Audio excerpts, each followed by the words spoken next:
নমস্কার। আজকের তারিখ ৯ এপ্রিল ২০২৬। চলুন তো এক ঝলকে দেখে নিই আজকের দিনের সবচেয়ে বড় আর গুরুত্বপূর্ণ ঘটনাগুলো। তাহলে চলুন আজকের টপ 5টা খবর কি ছিল সেটা একবার ঝটপট রিক্যাপ করে নেওয়া যাক। প্রথমেই ছিল আমুলের সেই ঐতিহাসিক মাইলফলক, ১,০০,০০,০০,০০,০০০ টাকার টার্নওভার পার। এরপর আমরা দেখলাম পশ্চিম পাখওয়াদা অষ্টম সংস্করণ শুরু হওয়ার খবর। ৩ নম্বরে ছিল আরবিআইয়ের রেপো রেট, যা ৫.২৫% স্থিতিশীল আছে। ৪ নম্বরে মিশরে এক্সারসাইজ সাইক্লোনে ভারতীয় সেনাবাহিনীর অংশগ্রহণ। আর সবশেষে দুটি বিখ্যাত আমের জিআই ট্যাগ পাওয়ার খবর। চলুন একটু বিস্তারিতভাবে জেনে নেওয়া যাক। তো সবার আগে কথা বলা যাক অর্থনীতি আর ব্যবসা বাণিজ্য নিয়ে। এখানে কিন্তু বেশ কিছু বড় খবর আছে। এই যে সংখ্যাটা দেখছেন, ১,০০,০০,০০,০০০ টাকা, ভাবা যায় বিশাল একটা অঙ্ক, তাই না? কিন্তু এর পেছনের গল্পটা কি? আর এই অসাধারণ কাজটা করে দেখিয়েছে আমাদের সবার প্রিয় আমুল। ভাবুন একবার, ভারতের প্রথম এফএমসিজি কোম্পানি হিসেবে আমুল এই ঐতিহাসিক মাইলফলকটা ছুঁয়ে ফেলল। ১,০০,০০,০০,০০০ টাকার টার্নওভার। এটা কিন্তু দেশের সমবায় আন্দোলনের জন্য এক বিরাট সাফল্য। আচ্ছা, অর্থনীতির পরের খবরে যাওয়ার আগে একটা জিনিস একটু বুঝে নেওয়া যাক। রেপো রেট জিনিসটা কি? খুব সহজ করে বললে, রেপো রেট হলো সেই সুদের হার যে হারে রিজার্ভ ব্যাংক বাকি বাণিজ্যিক ব্যাংকগুলোকে টাকা ধার দেয়। আর দেশের অর্থনীতিকে ঠিকঠাক চালাতে এটা কিন্তু একটা দারুণ জরুরি জিনিস। তো আসল খবরটা হলো রিজার্ভ ব্যাংক অফ ইন্ডিয়া এই রেপো রেটটা ৫.২৫% রেখে দিয়েছে, মানে কোনো বদল করেনি। এর কারণটা কি?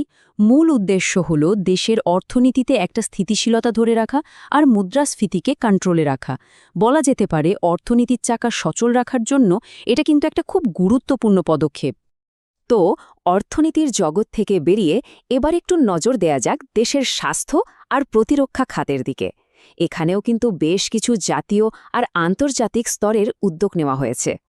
আজ থেকে কিন্তু দেশ জুড়ে একটা দারুণ গুরুত্বপূর্ণ অভিযান শুরু হলো, পোষণ পাখওয়াদার অষ্টম সংস্করণ। মানে এটা হলো স্বাস্থ্য আর পুষ্টি নিয়ে সারা দেশে একটা সচেতনতা বাড়ানোর ক্যাম্পেইন। আর এবারের মূল ফোকাসটা কি জানেন? জন্মের প্রথম ৬ বছরে মস্তিষ্কের বিকাশ, মানে একেবারে ছোট বাচ্চাদের সঠিক বিকাশের উপর জোর দেওয়া হচ্ছে। সত্যি বলতে, একটা সুস্থ প্রজন্মের ভিত্তি তৈরির জন্য এটা কিন্তু একটা অসাধারণ উদ্যোগ। তো চলুন এবার দেখা যাক প্রতিরক্ষা ক্ষেত্রে ভারত আন্তর্জাতিক স্তরে কি করছে। ভারতীয় সেনাবাহিনী এখন মিশরের আনসাসে। কেন? কারণ সেখানে এক্সারসাইজ সাইক্লোন 2026 নামের একটা যৌথ সামরিক মহড়া চলছে। ভারত আর মিশরের এই যৌথ মহড়া কিন্তু আন্তর্জাতিক সহযোগিতার একটা দারুণ উদাহরণ। আচ্ছা, এবার একেবারে শেষ পর্বে আসা যাক। এখানে আমরা কথা বলবো আমাদের সাংস্কৃতিক ঐতিহ্য আর কৃষি নিয়ে। চলুন কিছু মন ভালো করা খবর দিয়ে আজকের এই আলোচনাটা শেষ করা যাক। তবে তার আগে ছোট্ট করে জেনে নিই এই জিআই ট্যাগ জিনিসটা আসলে কি। দেখুন, জিআই ট্যাগ বা জিওগ্রাফিক্যাল ইন্ডিকেশন হলো একটা বিশেষ স্বীকৃতি।